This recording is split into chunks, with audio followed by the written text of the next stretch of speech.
Hello everyone, this is Anam Zakaria and I'm an Asia 21 young leader from the 2018 cohort. My name Anam means gift of God in Arabic, and I'm from Pakistan. I've been working as an oral historian, as a cultural facilitator, researcher, writer. Currently, after a 10-year long break, I'm back in school pursuing my graduate studies at the University of Toronto. My work as an oral historian and as a cultural facilitator began in 2010 when I joined the Citizens Archive of Pakistan, a Pakistani NGO founded by another Asia 21 young leader, Sharmeen Obaid Chinoy. As part of my work, I was leading the oral history program in Lahore, for which I had to go out and interview partition survivors, people who had lived through the division of British India in 1947. And it was while I was conducting these interviews that I started to come across narratives that I had not encountered elsewhere in my educational curriculum, in my textbooks, in media, or in mainstream discourse. In many ways, these interviews pushed me to learn about Pakistan's birth, about Pakistan's past in new ways, but to also unlearn my prejudices and my biases.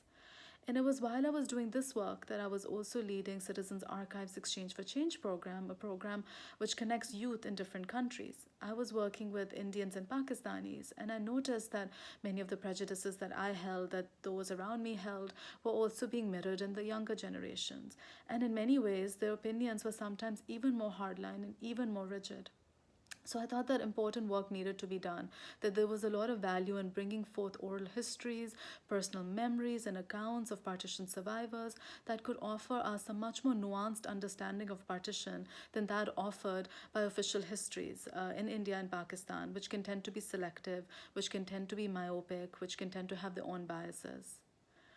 My most recent work is on 1971 and the birth of Bangladesh. As a Pakistani, I thought this was a very important personal journey that I needed to take to understand one of the most critical and one of the most defining years in South Asian history, a year that I think continues to shape South Asian politics and regional dynamics. Through the book, I've explored state history, state narratives in India, Pakistan, and Bangladesh in 71, and juxtaposed it with people's history. As with any people's history, I think the big takeaway is that people's experiences are so much more nuanced and varied and complicated than the black and white versions we get through official histories. These people's histories can help us move beyond rigid categories of perpetrators and victims and saviors, and allow us to view the past through a broader and less jingoistic lens. There's so many stereotypes that Indians and Pakistanis hold, unfortunately, about each other because many of them are unable to connect. I think many of these stereotypes or misperceptions, misconceptions are around religion. A lot of children in India, one of the first things they'll say is that Pakistan reminds them of fanaticism and of fundamentalism and of terrorism. And a lot of Pakistani children will say, oh, only infidels live in India. I find that there's this equation where religious identity and nationalism are treated as synonymous. There's this idea that India is only for Hindus and Pakistan is only for Muslims, and certain kinds of Hindus and certain kinds of Muslims, and this holds grave repercussions for religious minorities. And of course, there's so many other misperceptions that kind of build off of this as well. In the past few years, it's been a very bleak scenario because tensions between the two countries have escalated. There is, the kind of repression we're seeing in Kashmir right now, the kind of ceasefire violations we have seen, increasing tensions on the line of control. So all of this, it's not a favorable picture at all. But I do remain, a firm believer in people-to-people contact and dialogue. I have seen what can happen in a 30-minute conversation.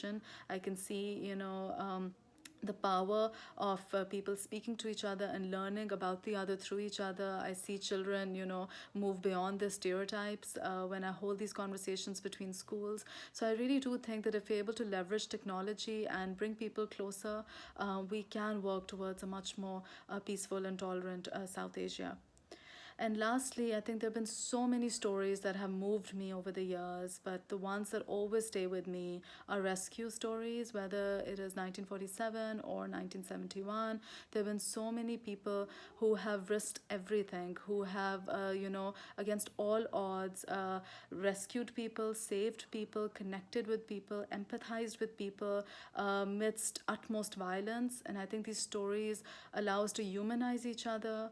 Unfortunately, we often don't find them in textbook history, but that's where I find, the power of oral histories. I really think there's value in bringing these stories forward, and helping us see each other beyond the lens of the enemy or the other.